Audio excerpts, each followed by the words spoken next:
जो टॉपिक था that is respiration in plant, जिसको हमने स्टार्ट करा था एक टर्म से, that is metabolism. In case अगर आपने लास्ट टर्न पे प्रॉपर नोट्स नहीं बनाए थे तो आप नोट्स भी लिख सकते हैं जो इसमें से आपको इम्पोर्टेंट लग रहा है, जो आपके काम आ सकता है। अब मेटाबॉलिज्म क्या होता है, तो हमने कहा था आपकी बॉडी में जितनी केमिकल रिएक्शन हो रही है उसे हम बुलाते हैं मेटाबॉलिज्म। यानी हम किसी भी लिविंग ऑर्गेनिज्म को ले लें, whether it is bacteria, unicellular ले लीजिए, या फिर किसी प्लांट को ले लीजिए, या किसी एनिमल को ले लीजिए, या फिर अपनी बॉडी को ले लीजिए। आपकी बॉडी में किसी भी सेल के अंदर जितनी केमिकल रिएक्शन हो रही है, all those chemical reaction are called as metabolism. ना ये जो मेटाबॉलिज्म है इसे हम दो कैटेगरी में डिवाइड कर सकते हैं। एक को हम कहते हैं anabolism and the next one is called as catabolism.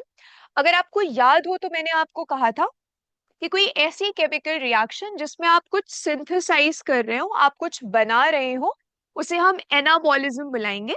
But आपकी बॉडी में कोई ऐसी केमिकल रिएक्शन हो रही है जिसमें कुछ ब्रेक हो रहा है, किसी चीज को डिस्ट्रक्ट करा जा रहा है, ऐसी केमिकल रिएक्शंस को हम बुलाते हैं कैटाबॉलिज्म। आई होप आपको यहाँ तक समझ में आ रहा होगा ना। जब भी हम कोई चीज सिंथेसाइज करते हैं तो सिंथेसाइज कैसे होता है कि आपके पास कुछ सिंपल सब्सटेंस होते हैं, उन सिंपल सब्सटेंसेस को जोड़कर आप कॉम्प्लेक्स सब्सटेंस को सिंथेसाइज करते हैं। तो एनाबॉलिज्म में हमेशा याद रखिएगा कि ये मेटाबॉलिज्म सिंथेसिस टाइप की है। इसमें हमेशा कुछ सिंपल सब्सटेंसेस को जोड़कर कॉम्प्लेक्स सब्सटेंस बनाया जाता है, मतलब formation of complex substances from simple ones. Example जैसे इसका है फोटोसिंथेसिस। फोटोसिंथेसिस में हम क्या कहते हैं कि carbon dioxide combines with water molecule to form glucose, oxygen, and some water molecule gets removed in the form of transpiration. ना हमें इतना इंटरेस्ट नहीं है, बट अगर आपको सिंपल सिंपल रिएक्शन दिखाई दे रही हो तो आपने कार्बन डाइऑक्साइड को यूज करा है जो एक सिंपल सब्सटेंस है, आपने वाटर को यूज करा है जो एक सिंपल सब्सटेंस है, और इन दोनों सिंपल सब्सटेंस को कंबाइन करके आपने एक कॉम्प्लेक्स सब्सटेंस बना दिया है विच इज योर ग्लूकोज। तो जब भी आप किसी भी सिंपल सब्सटेंस को कंबाइन करके कोई कॉम्प्लेक्स सब्सटेंस बनाएंगे तो ऐसी रिएक्शन को हम बुलाएंगे एनाबॉलिज्म। इसीलिए photosynthesis is an example of anabolic reaction. इसी तरह अगर हम कैटाबॉलिज्म को देखें तो जब भी आप किसी चीज को ब्रेक करेंगे तो कैसे करेंगे, आपके पास कोई कॉम्प्लेक्स सब्सटेंस होगा, उस कॉम्प्लेक्स सब्सटेंस को जब आप ब्रेक करेंगे तो वो सिंपल फॉर्म में ब्रेक हो जाएगा या सिंपल फॉर्म में आ जाएगा, that is called as catabolism, means just the opposite of anabolism. जैसे एग्जांपल के लिए लास्ट टर्न पे हमने रेस्पिरेशन की रिएक्शन देखी थी ना। किसी को भी याद है कि रेस्पिरेशन में हम कौन कौन सी चीजों को यूज करते हैं? जिसको भी आंसर आ रहा है वो हैंड रेज करेगा, हम आपको अनम्यूट करेंगे और आप आंसर कर पाएंगे। किसी को भी रेस्पिरेशन की रिएक्शन याद है? यस अनंत बेटा। C6H12O6 forms C6CO2 plus 6H2O plus energy. कोई और आंसर करना चाहेगा? नोबडी नोस कि रेस्पिरेशन की रिएक्शन क्या थी? यस अनंत बेटा। Aryan. Ma'am C6H12O6 plus very good. 6O2 turns yes, into 6O2 plus 6H2O plus 38 ATP. Very good. Last turn पे हमने रेस्पिरेशन की रिएक्शन देखी थी, बाकी जिनको नहीं याद है उनको ये रिएक्शन याद हो जानी चाहिए। अभी एक बार हम और रिवाइज कर लेंगे। अब अगर आप इस रिएक्शन को देखिए तो इस रिएक्शन में ना आपके पास ग्लूकोज है। ग्लूकोज एक कॉम्प्लेक्स सब्सटेंस है, आपको दिखाई भी दे रहा है, इसके पास 6 कार्बन है, 12 हाइड्रोजन है, 6 ऑक्सीजन है। इतने कॉम्प्लेक्स सब्सटेंस को आपने एक सिंपल से कार्बन डाइऑक्साइड और सिंपल से वाटर के मॉलिक्यूल में ब्रेक कर दिया। क्योंकि यहाँ पे कॉम्प्लेक्स सब्सटेंस सिंपल सब्सटेंस में ब्रेक हुआ है, आपने किसी कॉम्प्लेक्स सब्सटेंस का डिस्ट्रक्शन करा है, hence it is called as catabolism या कैटाबॉलिक रिएक्शन। तो आप ये याद रखिएगा कि इस चैप्टर में आप जो रेस्पिरेशन पढ़ने जा रहे हैं it is a type of catabolism. अगर कभी भी कहीं भी रेस्पिरेशन के साथ आपको कैटाबॉलिक या कैटाबॉलिज्म टर्म नजर आता है तो आपको इसका मतलब सिर्फ इतना निकालना है कि यहाँ जो कुछ भी हो रहा है उसमें हम ब्रेक डाउन कर रहे हैं या किसी सब्सटेंस का डिस्ट्रक्शन कर रहे हैं। I hope I am clear till here. यहाँ पे एक और छोटी सी चीज है जो आप देख लीजिए, एंड दैट इज कि जब भी हमें किसी सिंपल चीज से किसी कॉम्प्लेक्स सब्सटेंस को बनाना होता है, तो ऐसा करने के लिए हमें हमेशा एनर्जी सप्लाई करनी पड़ती है।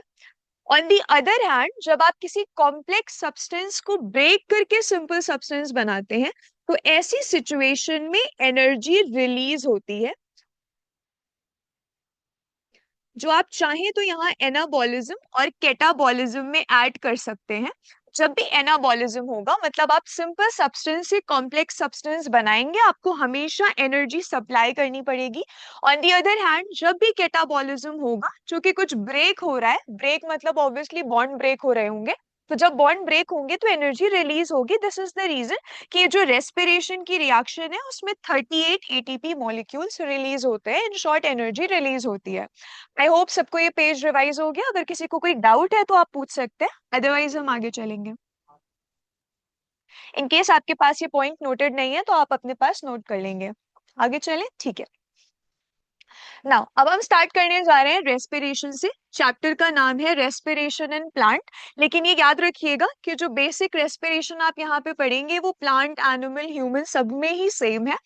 तो टॉपिक है रेस्पिरेशन। लास्ट टाइम पे मैंने आपको बताया था रेस्पिरेशन का मतलब होता है ग्लूकोज को ब्रेक डाउन करके उससे एनर्जी बनाना, और इस एनर्जी को यूज करना अपनी बॉडी में वेरियस एक्टिविटीज परफॉर्म करने के लिए। मैं वापस से बोलती हूँ, रेस्पिरेशन का मतलब होता है ग्लूकोज को ब्रेक करना, ब्रेक करके उससे एनर्जी रिलीज करवाना, और इस एनर्जी को यूज करके वेरियस एक्टिविटीज परफॉर्म करना। इसको बहुत सिंपल से एग्जांपल से ऐसे भी आप समझ सकते हैं कि मान लीजिए आप कोई काम कर रहे हैं, आप चल रहे हैं, आप बोल रहे हैं, बात कर रहे हैं, कोई भी एक्टिविटी परफॉर्म कर रहे हैं, तो उस एक्टिविटी को परफॉर्म करने के लिए यू नीड एनर्जी।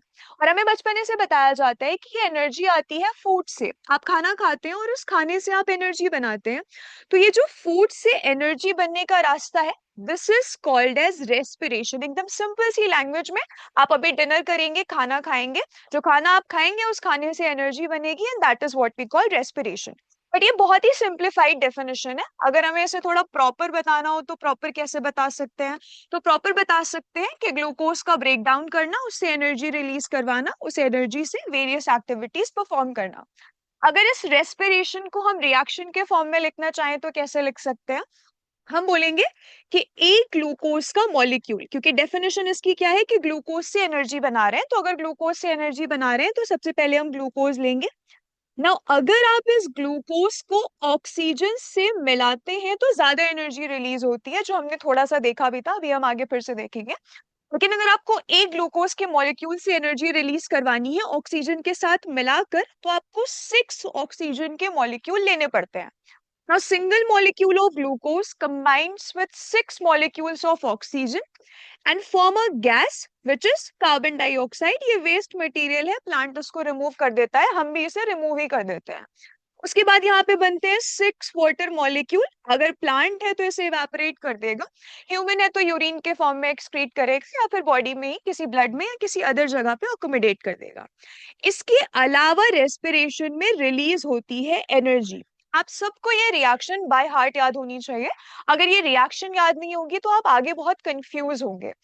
मैं यहाँ पे, यस बेटा, सात्विक, यस बेटा, what is your doubt? Ma'am, can you please explain from the start once again? My internet got disconnected. Okay, beta, we have started with respiration, so I'm just explaining what is respiration. So I'll explain it like one time again. Respiration means that formation of energy from food. Whatever you have eaten, जो भी आपने खाया है उससे energy बनाने को हम respiration कहते हैं। बट ये बहुत सिंप्लीफाइड लैंग्वेज है। थोड़ा साइंटिफिक टर्म में बात करना हो तो ऐसे कह सकते हैं कि जो भी आपने खाना खाया, मतलब जो भी आपका ग्लूकोज है, उस ग्लूकोज से आप एनर्जी बनाएंगे, और इस एनर्जी से आप बहुत सारी एक्टिविटीज अपनी बॉडी में परफॉर्म कर सकते हैं। That is respiration. इस सेम बात को जो यहाँ स्टेटमेंट में लिखी हुई है, उस सेम बात को हम रिएक्शन के फॉर्म में भी लिख सकते हैं। तो हम रिएक्शन में कैसे लिखेंगे कि हमने एक ग्लूकोज का मॉलिक्यूल लिया, अब इस ग्लूकोज के मॉलिक्यूल से ना, ये देखो, हम एनर्जी बना रहे हैं। लेकिन ग्लूकोज के मॉलिक्यूल से एनर्जी बनाना इतना सिंपल नहीं है। अगर आपको ग्लूकोज से ज्यादा एनर्जी चाहिए, आप चाहते हो कि एक ग्लूकोज का मॉलिक्यूल बहुत सारी एनर्जी रिलीज करे, तो आप इस ग्लूकोज के मॉलिक्यूल को एक गैस की प्रेजेंस में ब्रेक करा सकते हो, दैट इज ऑक्सीजन।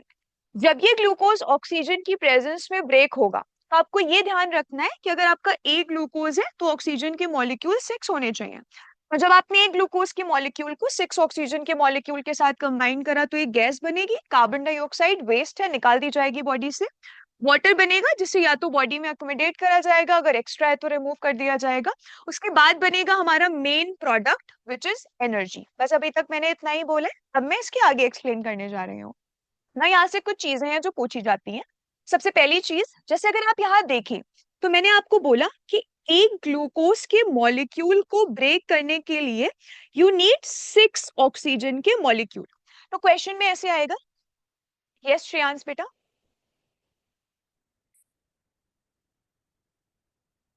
बेटा यस बेटा,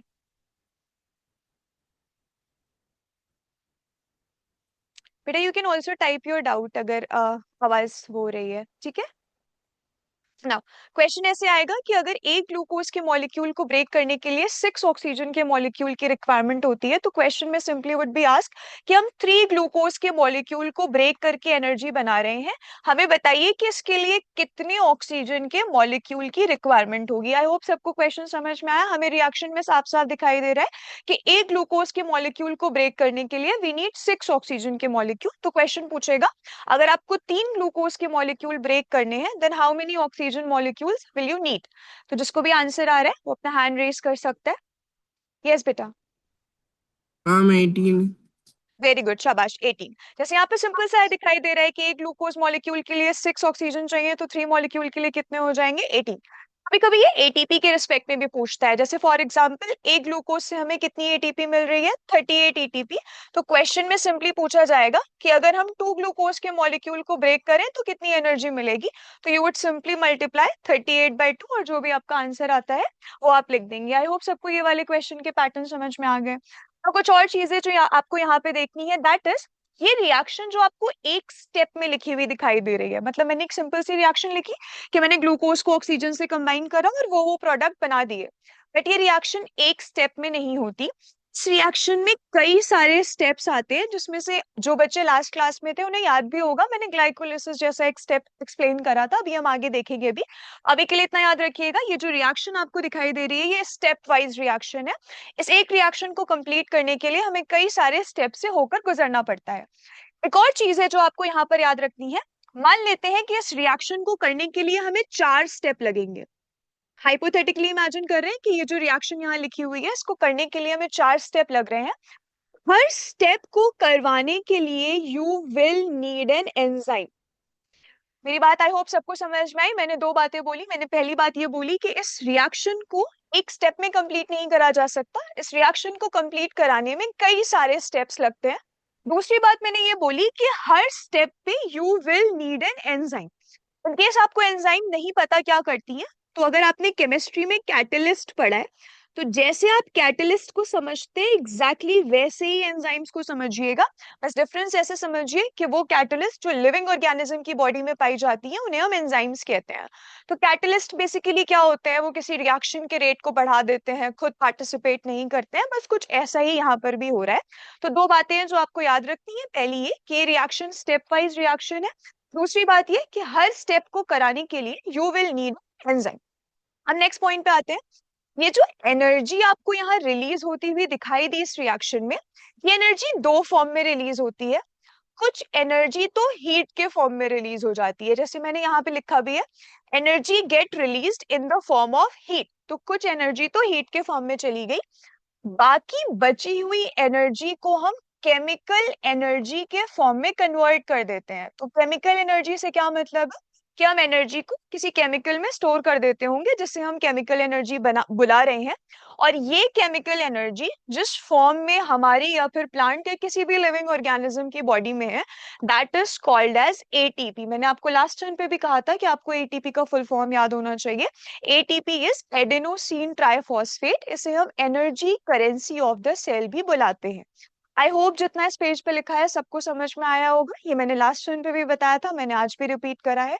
इसमें से रिएक्शन बहुत इंपॉर्टेंट है, आप लिख लीजिए अपनी कॉपी पे। इसके अलावा जो भी पॉइंट आपको इंपॉर्टेंट लग रहा है वो आप अपने नोट्स में लिख सकते हैं। It would be easier for you to read like this. Book में बहुत सारा कंटेंट होता है तो हमें रीड करने में बहुत टाइम लगता है। चलिए आगे चलते हैं। नेक्स्ट, नाउ हम आते हैं टाइप्स ऑफ रेस्पिरेशन पे। सी रेस्पिरेशन अपना वही है कि आपने ग्लूकोज को ऑक्सीजन की प्रेजेंस में ब्रेक करके एनर्जी बना ली, थोड़ी एनर्जी हीट के फॉर्म में रिलीज हुई, बाकी एनर्जी एटीपी के फॉर्म में रिलीज हुई। ये जो रेस्पिरेशन है ये दो टाइप का हो सकता है। एक रेस्पिरेशन है जिसे हम बुलाते हैं एरोबिक रेस्पिरेशन, दूसरा रेस्पिरेशन है जिसे हम बुलाते हैं एनएरोबिक रेस्पिरेशन। यहाँ से सबसे पहली बात जो आपको याद रखनी है that is aerobic respiration occurs in presence of oxygen। अब आप मुझे ये बताइए, थोड़ी देर पहले जो रिएक्शन मैंने रेस्पिरेशन की लिखी थी, क्या वो एरोबिक रेस्पिरेशन था या फिर आपके हिसाब से वो एनएरोबिक रेस्पिरेशन था? Anybody wants to answer? Yes Satat बेटा। Ma'am, I didn't wanted to answer. I had a question regarding to the last slide. Yes बेटा, ask. Should I open the last slide? Yes, ma'am. Okay wait. Yes बेटा। Ma'am, res- why does one glucose molecule require exactly 6 oxygen molecules during aerobic okay respiration? बेटा, सी जैसे हमें balanced reaction पढ़ाई जाती है, तो chemistry में बैलेंस का क्या लॉजिक होता है कि कोई भी स्टेबल कंपाउंड बनाने के लिए इतना आपको मॉलिक्यूल चाहिए। तो ये जो Yes. अभी यहाँ पे रिएक्शन लिखी हुई थी ना, I write it again, I hope आपकी कॉपी पे भी नोट होगी। अभी यहाँ Yes, पे ना ma'am. मैंने रिएक्शन लिखी थी कि एक single molecule of glucose combines with 6 molecules of oxygen, then you have to form 6 carbon dioxide, 6 water molecule and energy. भाई ये जो रिएक्शन पहली बात आपको लिखी दिखाई दे रही है, ये इस तरह नहीं होती जैसे आपको लिखी दिखाई दे रही है। आप ऐसे मान के चल सकते हैं कि इस एक रिएक्शन को कंप्लीट करने के लिए मिनिमम हमें 20 से 25 स्टेप्स लग जाते हैं। अब अगर इस रिएक्शन को कंप्लीट करने के लिए 20 से 25 स्टेप लग रहे हैं, हमें कुछ एटीपी बनानी पड़ रही है, तो इधर जो एटीपी बन रही है उसका नंबर फिक्स्ड है। हो सकता है कि उतनी एटीपी को बनाने के लिए उतनी ऑक्सीजन की रिक्वायरमेंट होती हो, जब तक इतने ऑक्सीजन नहीं मिलेंगे तब तक हम उतनी एटीपी बना नहीं पाएंगे। अभी मैं आपको थोड़ा सा ये भी बताऊंगी कि ये एटीपी बनती कैसे है, हम कैसे ग्लूकोज के बॉन्ड ब्रेक करते हैं। तो अभी जब आप बॉन्ड का ब्रेकेज देखोगे ना, तो भी आप रिलेट कर पाओगे कि क्यों 6 ऑक्सीजन के मॉलिक्यूल की नीड होती है। यहाँ पे इलेक्ट्रॉन का भी कॉन्सेप्ट है जो मैं अभी आपको नहीं बता सकती क्योंकि उतना डिटेल्ड आपके सिलेबस में नहीं है। बट सिंपल सिंपल ऐसे समझ सकते हो कि अगर आपको इस ग्लूकोज से सारी एनर्जी रिलीज करानी है तो आपको इसके सारे बॉन्ड ब्रेक करने होंगे, और इसके सारे बॉन्ड ब्रेक करने के लिए हमें 6 ऑक्सीजन चाहिए होती है। तो जब तक इतनी ऑक्सीजन मिलती नहीं है बॉन्ड ब्रेक नहीं होते। आई होप समझ में आ गया बेटा? Yes, ma'am. ठीक है, चलो अभी the question I asked you want to answer. जो अभी ये रिएक्शन मैंने लिखी वो कौन सी थी, एरोबिक रेस्पिरेशन की थी या फिर नहीं थी? Mm. यस बेटा, Aerobic because of 38 aerobic, very good, ATP molecule. Very very good, शाबाश। हमने अभी जो रिएक्शन लिखी थी उसमें हमने ग्लूकोज को ऑक्सीजन की प्रेजेंस में ब्रेक करा था। अगर ग्लूकोज ऑक्सीजन की प्रेजेंस में ब्रेक हुआ था तो definitely it was an aerobic respiration की रिएक्शन। तो मैं आपको वापस से बेसिक बता देती हूँ। Respiration is of two type, एक को हम बुलाते हैं एरोबिक रेस्पिरेशन। एरोबिक रेस्पिरेशन वो है जिसमें आप ग्लूकोज को ऑक्सीजन की प्रेजेंस में ब्रेक करते हैं। There is another type of respiration which is called as anaerobic respiration। Anaerobic respiration में आप ग्लूकोज को ब्रेक कर देंगे इन दी एब्सेंस ऑफ ऑक्सीजन, मतलब उस रिएक्शन में ऑक्सीजन कहीं होगी ही नहीं, आपके पास सिर्फ ग्लूकोज है और आप ग्लूकोज को डायरेक्टली ब्रेक करके एनर्जी बना रहे हैं। अगर आपको रिएक्शन में कभी भी ऑक्सीजन ना लिखा हुआ दिखाई दे तो आपको समझ जाना है इट इज एनारोबिक रेस्पिरेशन। अगर आपको रिएक्शन में ऑक्सीजन लिखा हुआ दिखाई दे तो आपको समझ जाना है इट इज एरोबिक रेस्पिरेशन। एक और चीज है छोटी सी जो यहाँ पे याद रखिएगा, दैट इज एरोबिक रेस्पिरेशन को हम ऑक्सीबायोटिक रेस्पिरेशन भी बुलाते हैं। सिमिलरली एनएरोबिक रेस्पिरेशन को हम एनऑक्सीबायोटिक रेस्पिरेशन भी बुलाते हैं। इस एक बात से अगर मैं आपको ये कहूं कि एरोबिक रेस्पिरेशन और एनएरोबिक रेस्पिरेशन में कोई एक डिफरेंस लिख दीजिए तो मेरे हिसाब से एक बहुत आसानी से लिखा जा सकता है। The respiration which occurs in presence of oxygen is called aerobic respiration. Yes सतत्र बेटा।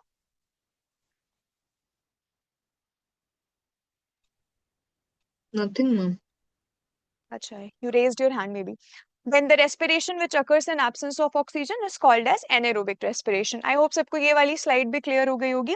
Now अब हम ना रेस्पिरेशन से स्टार्ट करने जा रहे हैं. मतलब अब हम पहले एरोबिक रेस्पिरेशन पढ़ेंगे, उसका डिटेल्ड मैकेनिज्म देखेंगे, then we will come to anaerobic respiration. I hope अभी तक आप रिलेट कर पा रहे हो कि हम कैसे टॉपिक्स पढ़ रहे हैं.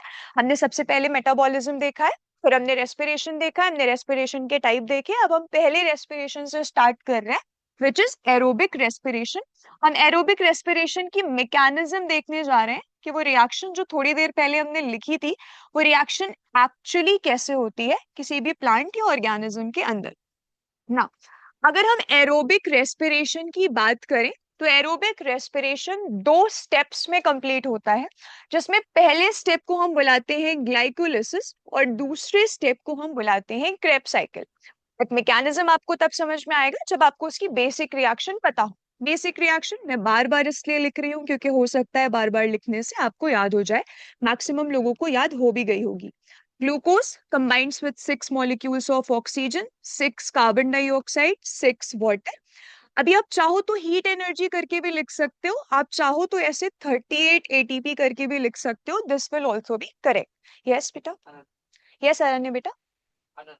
आरत, what is your doubt? Ma'am, what is the other name for anaerobic An reaction?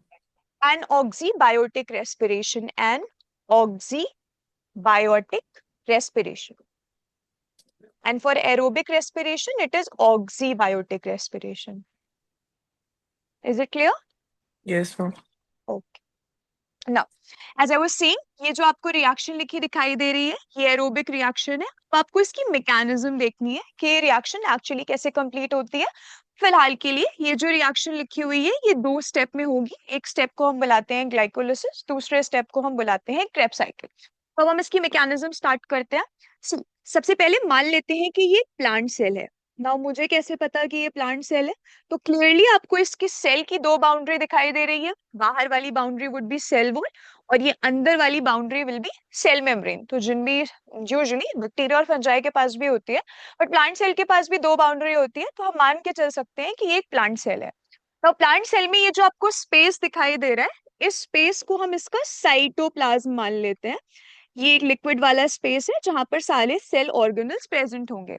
ये जो सेल ऑर्गेनल जैसा स्ट्रक्चर मैंने यहाँ पर बना रखा है, इसको आप माइटोकॉन्ड्रिया मान लीजिए. इसके अलावा भी सेल के पास बहुत सारे स्ट्रक्चर होते हैं, क्योंकि हमें उनकी नीड नहीं है इसलिए हमने फिलहाल उन्हें यहाँ पर ड्रॉ नहीं करा है.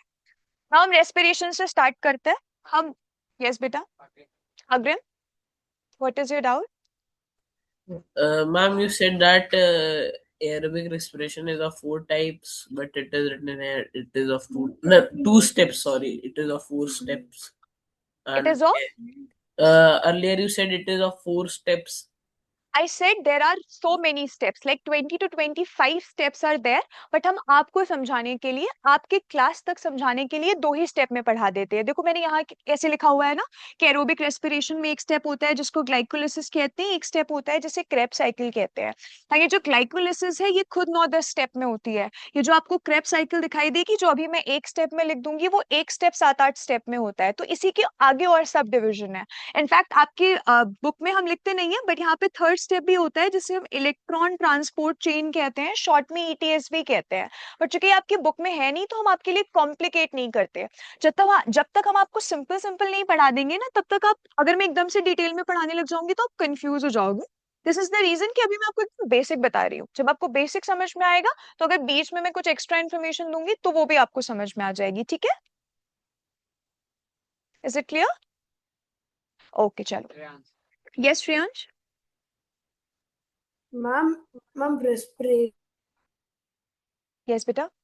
Your voice is breaking, I think. Ma'am, now it is audible. Yes, beta. Basically, respiration is the breakdowns of glucose. Yes, beta. Ma'am, in aerobic respiration, we uses oxygen to break down. Then what will Yes, yes. what will we use to in anaerobic respiration to break down glucose? Glucose will break on its own with the help of an enzyme. कोई gas supply नहीं करेंगे, इसीलिए break ही नहीं कर पाएगा. मुश्किल से 1-2 bond break होंगे, 2 ATP रिलीज होगी, बस. उसके आगे हम ज्यादा ब्रेक डाउन उसका कर ही नहीं पाते हैं, क्योंकि मैक्सिमम बॉन्ड ब्रेक कराने के लिए, एनर्जी बनाने के लिए वी नीड ऑक्सीजन. ठीक है, समझ में आया? अभी आगे देखेंगे ना मैकेनिज्म तो और क्लियर होने लगेगा। ठीक है, चलो ओके, अभी मैकेनिज्म समझते हैं। यस यस नाइस बेटा।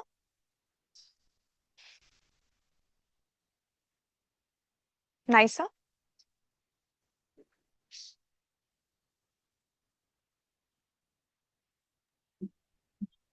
मैम जो ये ma'am mechanism of aerobic respiration है मैम, उसका सेकंड वाला नहीं समझ में आया। स्टेप्स अभी मैंने समझाया नहीं बेटा, अभी मैंने सिर्फ नाम लिखे, अब मैं एक्सप्लेन करने जा रही थी, सिर्फ मैंने नाम लिखे हैं अभी। ठीक है चलो अब स्टार्ट करते हैं मैकेनिज्म। यस सतत्र बेटा। Ma'am, like you Yes. explained in the last class that heat is also produced. Yes बेटा। Ma'am, then why is some energy released as heat instead of being stored entirely as ATP? बेटा क्योंकि कुछ जो energy बन रही होती है ना, उसमें कुछ एनर्जी ज्यादातर एनिमल्स को चाहिए होती है अपना बॉडी का टेम्परेचर मेंटेन करने के लिए ऑल्सो। ठीक है, तो एनर्जी हीट के फॉर्म में जा रही होती है, कुछ एनर्जी को हम केमिकल एनर्जी में कन्वर्ट कर लेते हैं, कुछ को हम नहीं कर पाते तो वो हीट के फॉर्म में रिलीज हो जाती है। ठीक है, इट इज लाइक कि एकदम 100% एफिशिएंट नहीं है कि ग्लूकोज के पास जितनी एनर्जी है सब आप स्टोर कर ही लोगे, कुछ ही होगी जिसको आप केमिकल एनर्जी में कन्वर्ट कर पाओगे, कुछ वहां से रिलीज हो जाएगी, हट जाएगी। ठीक है Okay. चलो आगे चलते हैं। अभी मैकेनिज्म ढंग से समझना, जहाँ पे समझ नहीं आता है वहीं पे पूछ लेना। हम मैकेनिज्म से स्टार्ट करते हैं, तो सबसे पहले हम लेंगे यहाँ पर ग्लूकोज। ठीक है, नाउ ये ग्लूकोज अगर प्लांट सेल है तो क्लोरोप्लास्ट में बना होगा, क्लोरोप्लास्ट में बन के साइटोप्लाज्म में आ गया होगा। अगर ये एनिमल सेल होती तो आपने जो खाया था वो डाइजेस्ट होता है, एब्जॉर्ब होता और सेल में जाता। हाँ, वो ग्लूकोज जो सेल के साइटोप्लाज्म में प्रेजेंट होता है, इस ग्लूकोज के पास 6 कार्बन होते हैं, तो हम इसे ऐसे करके 6 कार्बन कंपाउंड भी बुलाते हैं। आप ऐसे शॉर्ट फॉर्म में लिख सकते हो 6C, इसका मतलब है कि ग्लूकोज के पास 6 कार्बन है। तो जब भी हमें इस ग्लूकोज से एनर्जी बनानी होती है, तो अभी मैंने कहा ये 2 स्टेप रिएक्शन है, तो अभी हम पहली वाली स्टेप देख रहे हैं, दैट इज ग्लाइकोलिसिस। ग्लाइकोलिसिस में क्या होगा, ये ऑक्सीजन सॉरी ग्लूकोज जो आपको यहाँ पर दिखाई दे रहा है, ये सेल के साइटोप्लाज्म में ब्रेक हो जाएगा। और ये ब्रेक कैसे होता है, तो जैसे मान लो ग्लूकोज के पास ऐसे करके ना 6 कार्बन है और सारे कार्बन एक चेन में जुड़े हुए हैं, 1 2 3 4 5 6। यहाँ पे एक एंजाइम आती है और एंजाइम आने के बाद इस ग्लूकोज के मॉलिक्यूल को एग्जैक्टली बीच से ब्रेक कर देती है। तो आपको साफ साफ दिखाई भी दे रहा होगा, 3 कार्बन इस साइड है और 3 कार्बन इस साइड है, एंजाइम आई और आने के बाद एग्जैक्टली बीच से ब्रेक कर दिया। बीच से ब्रेक करने के बाद एक कंपाउंड आपका ये वाला बन गया और दूसरा कंपाउंड आपका ये वाला बन गया। ये जो आपको 2 कंपाउंड दिखाई दे रहे हैं जो 3 कार्बन के हैं, इन दोनों कंपाउंड्स को हम बुलाते हैं pyruvate, and pyruvate is also called as pyruvic acid. This is the first step of aerobic respiration, which is called as glycolysis. I hope सबको ये पहला वाला स्टेप समझ में आया। हमने इसमें क्या करा, हमारे पास ग्लूकोज का मॉलिक्यूल था, इस ग्लूकोज के मॉलिक्यूल को, अभी कोई ऑक्सीजन नहीं आई है, there is no use of oxygen, इस ग्लूकोज के मॉलिक्यूल को हमने एक एंजाइम की हेल्प से एग्जैक्टली बीच से तोड़ दिया। जब हमने एग्जैक्टली बीच से तोड़ा तो हमारे पास 3 कार्बन के 2 मॉलिक्यूल बन गए। ये जो 3 कार्बन का इधर और 3 कार्बन का इधर आपको 2 मॉलिक्यूल दिखाई दे रहे हैं, 2, ये ध्यान रखिएगा, जहां नोट कर रहे हैं वहां मेंशन भी करिएगा कि एक ग्लूकोज से 2 पाइरुवेट के मॉलिक्यूल बनते हैं। Pyruvate is also called as pyruvic acid. और आपको ये भी याद रहना चाहिए कि ग्लूकोज 6 कार्बन कंपाउंड है, ऑन दी अदर हैंड जो पाइरुवेट है that is a 3 carbon compound. ये जो रिएक्शन आपको यहाँ पे सेल के साइटोप्लाज्म में दिखाई दे रही है, इसी रिएक्शन को हम बुलाते हैं ग्लाइकोलिसिस। आई होप सबको पहला स्टेप समझ में आया। रेस्पिरेशन स्टार्ट हुआ, ग्लूकोज को सेल के साइटोप्लाज्म में ब्रेक करा, एग्जैक्टली मिडिल से ब्रेक करा और ब्रेक करके 2 पाइरुवेट के मॉलिक्यूल बनाए जो 3 कार्बन मॉलिक्यूल या स्ट्रक्चर है। अब अगर हमें ग्लाइकोलिसिस की डेफिनेशन लिखनी हो तो कैसे लिख सकते हैं, हम लिखेंगे, मैंने लास्ट टर्न पे लिखवाई भी थी, इन केस किसी ने नहीं लिखी है तो नोट कर लेगा। Break down of glucose to form 2 molecules of pyruvate. आपको ये ध्यान रखना है, कभी कभी क्वेश्चन ऐसे भी आता है कि अगर हम 4 ग्लूकोज के मॉलिक्यूल ब्रेक करें तो कितने पाइरुवेट बनेंगे। तो अगर आपको ये नहीं याद होगा कि एक ग्लूकोज से 2 बनता है तो फिर आप ये भी गेस नहीं कर पाएंगे कि 4 से 8 पाइरुवेट के मॉलिक्यूल बनेंगे। अगर आपसे कभी ये पूछा जाए कि ग्लाइकोलिसिस कहाँ होती है तो आप हमेशा बोलेंगे it occurs in cytoplasm of cell. I hope सबको पहला स्टेप समझ में आ गया कैसे था। नाउ हम चलते हैं दूसरे स्टेप पे which is your Krebs cycle. सबसे पहले ये समझ लीजिए कि दूसरे वाले स्टेप को क्रेब साइकिल क्यों कहते हैं। इस वाले स्टेप को एक साइंटिस्ट थे जिनका नाम था क्रेब, उन्होंने डिस्कवर करा था, हेंस इस स्टेप का नाम है क्रेब साइकिल। अगर आपके माइंड में ये डाउट आ रहा हो कि ग्लाइकोलिसिस को भी ग्लाइकोलिसिस क्यों कहते हैं, तो देखो इसको तुम ना दो पार्ट में स्प्लिट कर सकते हो, एक ग्लाइको दूसरा लाइसिस। ग्लाइको का मतलब है ग्लूकोज, लाइसिस का मतलब है break down.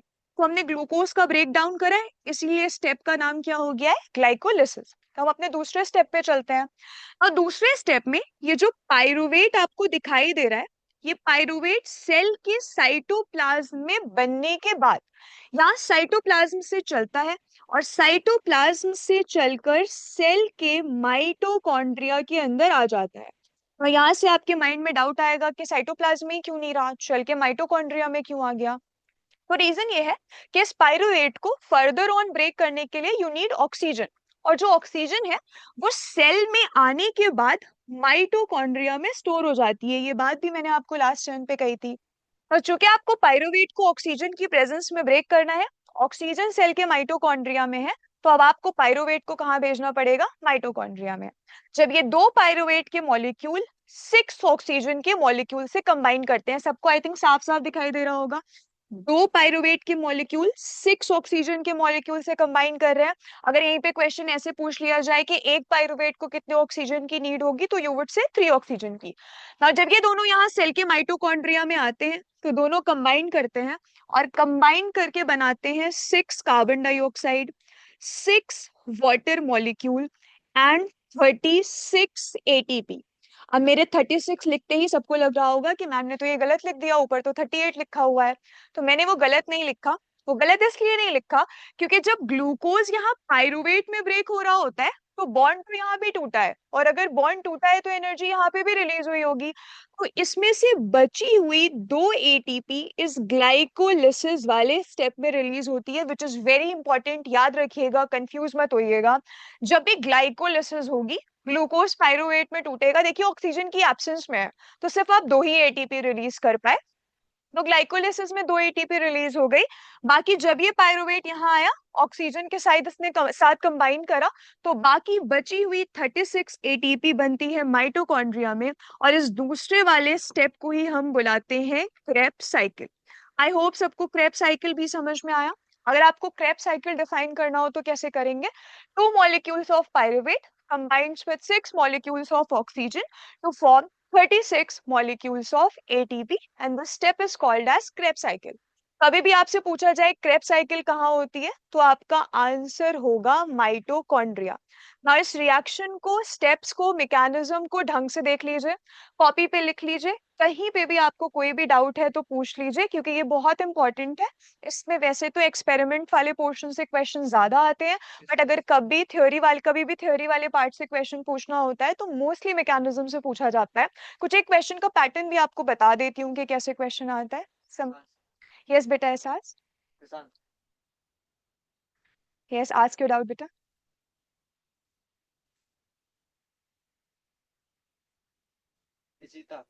Yes, Ishita. Ma'am, can you please repeat the definition of Krebs cycle?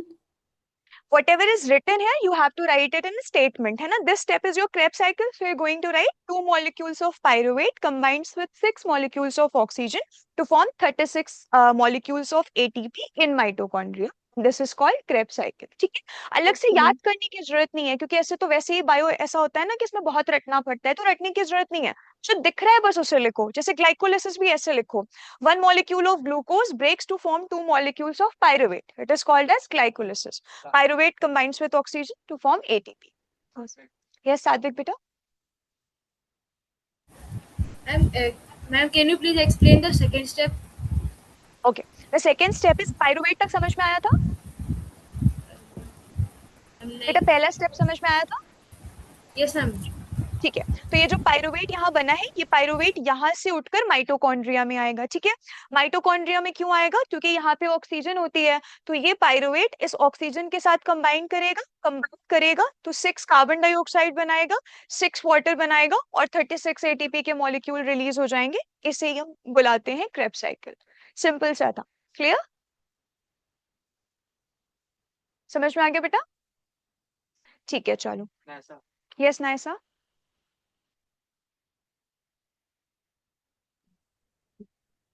Naysa, what is your doubt? Ma'am जो सेकंड स्टेप है जिसमें आपने ये रिएक्शन लिखी है, तो मैम वो उसमें 36 वाला, एक बार पहले आपने 38 लिखा था, फिर 36, एक बार फिर से वो वाला समझा हाँ, दैट्स व्हाट आई सेड बेटा। यहाँ पे टोटल देखो, रिएक्शन में 38 एटीपी रिलीज हो रहा है। इस 38 में से 2 एटीपी ग्लाइकोलिसिस वाले स्टेप में रिलीज हो गया, मतलब पहले वाले स्टेप में। ये रिएक्शन 2 स्टेप में हो रही है ना, तो 2 एटीपी ग्लाइकोलिसिस में रिलीज होते हैं, बाकी बचे हुए 38 एटीपी के मॉलिक्यूल क्रेब्स साइकिल, 36 मॉलिक्यूल्स जो एटीपी के होते हैं वो क्रेब्स साइकिल में रिलीज होते हैं। इन दोनों को प्लस करोगे तो टोटल 38 मॉलिक्यूल्स ऑफ एटीपी हो जाता है। समझ में आया? देखो मैंने यहाँ पे लिखा भी हुआ है। ठीक है, चलो अभी किसी को कोई डाउट नहीं है? ये सबकी कॉपी में नोट होना चाहिए। आज क्लास यहीं तक रखते हैं। नेक्स्ट टर्न पे इसके आगे हम एनारोबिक रेस्पिरेशन का मैकेनिज्म स्टार्ट करेंगे, बट ये मैं पूरा आपसे ही पूछूंगी, आप ही मुझे बताओगे वापस से, तो पढ़ के रखना है सबको इतना। ठीक है, चलो, थैंक यू क्लास।